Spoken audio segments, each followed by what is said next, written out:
In 1985, five nations met at a hotel and triggered something nobody expected to finish in a decade. You are about to follow a story of power, money, and politics that looks peaceful on paper, but violent in consequences. The first three sentences alone should make you feel the oddness of diplomacy becoming economic weaponry. You will watch how policy meetings and inked agreements ripple into ordinary lives, flipping fortunes and wiping out savings. This is not just about exchange rates or charts. This is about choices made in boardrooms and suites that reverberated through neighborhoods and entire nations. By the early 1980s, you have to understand Japan looked unstoppable across shops and skylines. You saw Japanese corporations buying icons in the United States and investing aggressively overseas, signaling national economic might to anyone who watched. The era was defined by an almost tangible confidence that Japan had mastered manufacturing, management, and financial power.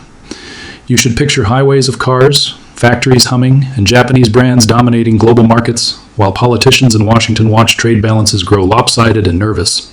This rising economic dominance created envy, fear, and a pressing question in American policy circles.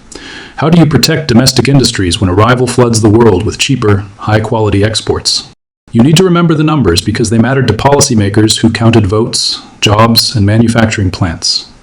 The United States was running massive trade deficits with Japan, and that imbalance became a political weapon in domestic elections and policy debates. American leaders portrayed the deficit as a symptom of unfair practices, and public anger made bold solutions politically attractive. You should imagine factory towns in America feeling hollow as jobs evaporated, creating pressure on presidents and congressmen to do something dramatic. Trade numbers translated into human grievances. And once politics hardened, diplomacy and markets became tools to be used visibly and forcefully. By 1984 and 1985, you had an orchestra of policy problems that demanded coordinated action by powerful governments. The dollar had been strong for years, making American goods expensive and imports cheap, further swelling the trade deficit with Japan and other countries. A strong dollar also encouraged capital inflows and created volatility that worried central bankers and finance ministers alike. You should imagine meetings behind closed doors, where people spoke about markets the way generals speak about battlefields. Because money was a battlefield that year, when markets threaten political stability, you feel policymakers consider options that would otherwise seem extreme or risky. What you need to know is that the stage was set for an intervention on a global scale, and the location was symbolic. On the 22nd of September 1985, finance ministers and central bank governors from 5 major economies gathered at the Plaza Hotel in New York for talks that would be remembered for decades. The meeting looked routine on the surface, but the content and coordination were anything but ordinary. You will learn the names later, but for now know that the United States, Japan, West Germany, France, and the United Kingdom agreed to use their monetary power in unison. That compact would be called the Plaza Accord, and it promised to take the single most traded currency and alter its trajectory through collective force. The Plaza Accord was a compact to intentionally push the dollar down and the yen and Deutschmark up over time. You should imagine coordinated intervention where central banks sold dollars and bought other currencies to alter market expectations and the exchange rates themselves. This coordination effectively told markets there was a new reality, making traders and investors adjust positions quickly. You will hear precise language about intervention and market cooperation, but understand the blunt fact. Governments made a collective decision to change prices that markets had been setting. That decision would cascade through trade balances, corporate profits, and household savings in ways nobody fully anticipated. But here's where it gets interesting. You must follow what the yen did next because that movement was decisive. In the months after the Plaza Accord, the yen began to climb rapidly against the dollar, moving from roughly 240 yen per dollar and strengthening toward roughly 120 yen per dollar in a matter of years. This too. One appreciation cut Japanese export prices in dollar terms almost in half, reshaping corporate strategies overnight.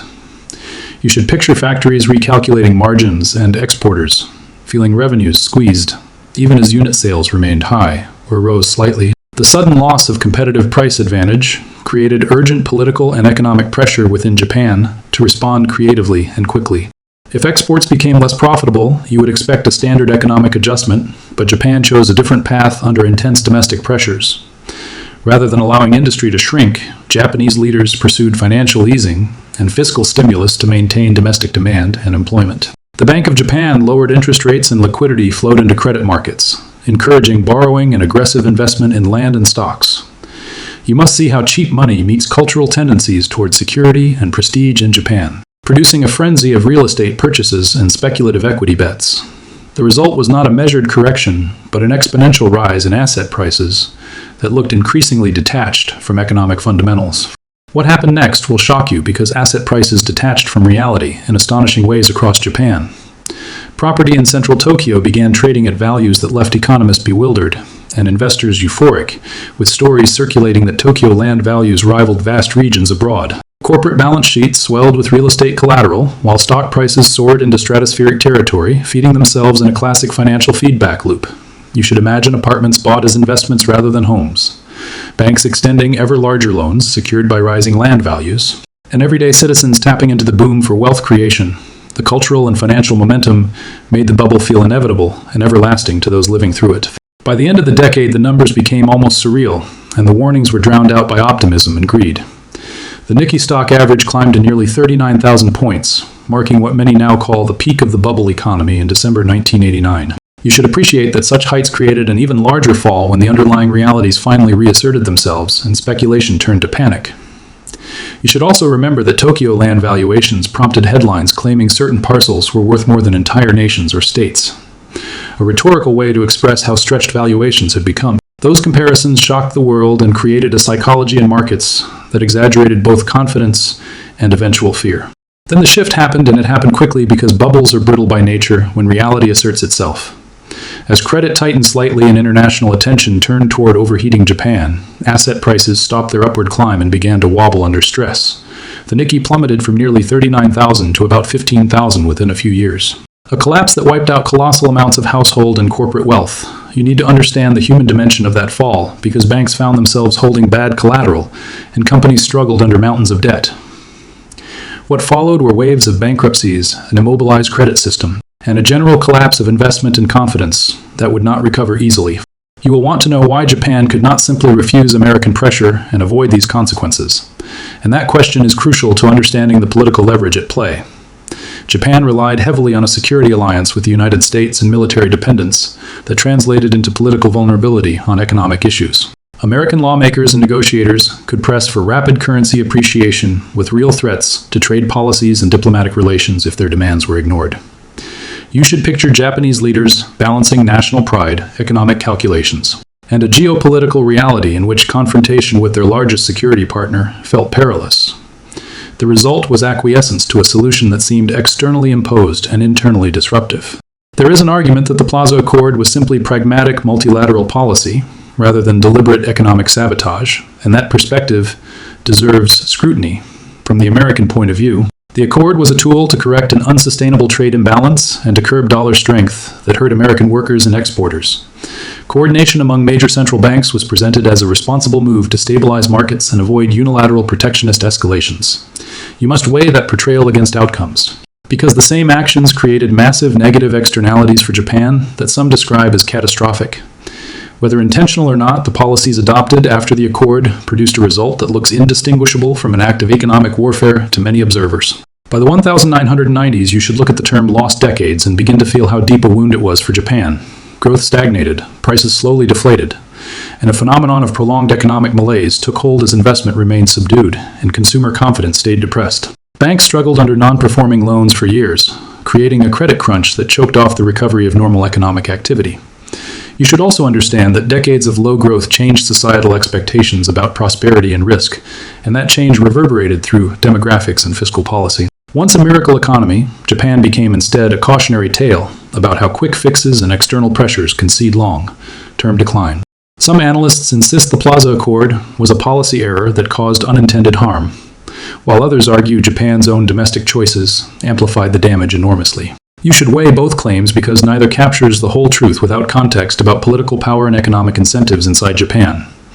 The Boje's low interest rates, lax regulation of credit, and cultural tendencies toward asset-backed lending all contributed materially to the bubble's size. You must acknowledge that domestic policy choices and external shocks both combined to create a catastrophe larger than either would have caused alone. Historical causation is always complex, but the Plaza Accord is a clear example of how international pressure and national responses can interact destructively. You will also hear a darker interpretation that sees deliberate damage in American strategy toward Japan, and that story appeals to those who believe great powers weaponize economics. In this narrative, the United States used currency policy to intentionally hobble a rising competitor and to rebalance global economic hierarchies in its favor. The Plaza Accord is used as an example of how diplomatic instruments can become instruments of geopolitical competition.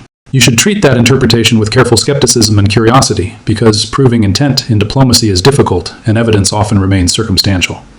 Nonetheless, the effects were real, and the moral question about responsibility for those consequences is still debated by historians and economists. If you are thinking about how this history matters today, the parallels with China feel urgent and instructive for policymakers.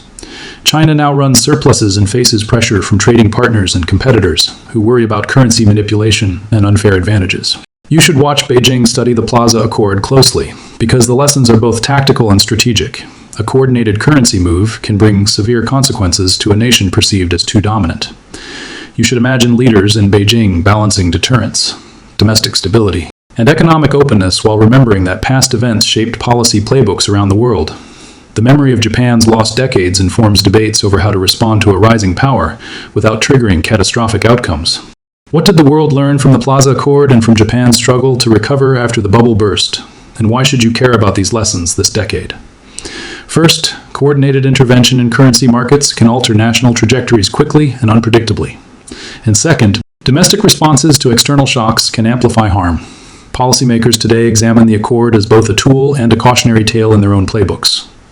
You must therefore consider economic sovereignty as an element of national security, because markets react to power just as armies react to strategy. Nations that underestimate the geopolitical implications of financial policy risk giving up policy space in ways that are hard to reclaim. There is also a human story here that rarely makes the headlines, but should shape how you view economic policy choices now and in the future. Ordinary Japanese families saw housing wealth evaporate, pensions shrink in real terms, and career expectations collapse, while youth faced a job market different from their parents. You should feel the social cost of prolonged stagnation, because economic metrics conceal the psychological toll and the intergenerational consequences. You should also remember that those human costs made politics harder and reforms slower, creating a feedback loop that kept recovery subdued for years. The Plaza Accord did not only change exchange rates, it changed life trajectories in neighborhoods and towns across Japan. If you wonder whether Japan will ever be the same economic force it once seemed to be, you will find the answer complicated and marked by resilience and constraint. Japan still remains a global economic power with advanced technology, strong institutions, and significant global investment. But the rapid post-war growth rates of the miracle era did not return. You should therefore see the Plaza Accord as one chapter in a longer story about adaptation, limits, and the costs of rapid financialization. You must also recognize that Japan reformed many policies and has sought different growth models, making the idea of permanent decline an exaggeration. However, the memory of lost decades constrains risk, taking and shapes policy preferences across generations of leaders. Finally, you should ask whether economic coercion is inevitable in a world of uneven power, and what moral framework should guide nations when they have leverage. The Plaza Accord forces us to confront whether correcting perceived imbalances justifies imposing pain on other societies, even if unintentional. You should judge these choices not just by GDP outcomes, but by fairness, long-term stability, and human cost. You must also consider that international economic governance remains imperfect, and that informal tools like coordinated intervention can substitute for clearer rules that might prevent harm. The conversation about trade, currency, and power is ongoing, and history offers a set of painful lessons you should not ignore. So what is the final takeaway you should remember about the Plaza Accord and its aftermath for Japan and the world?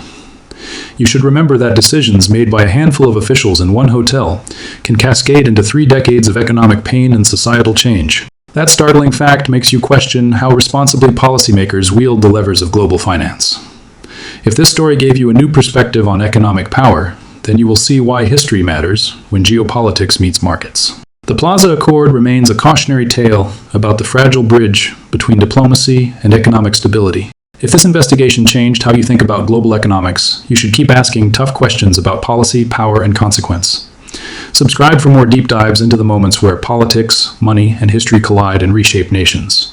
If this gave you a new perspective, hit subscribe and join the conversation about the true costs of financial power.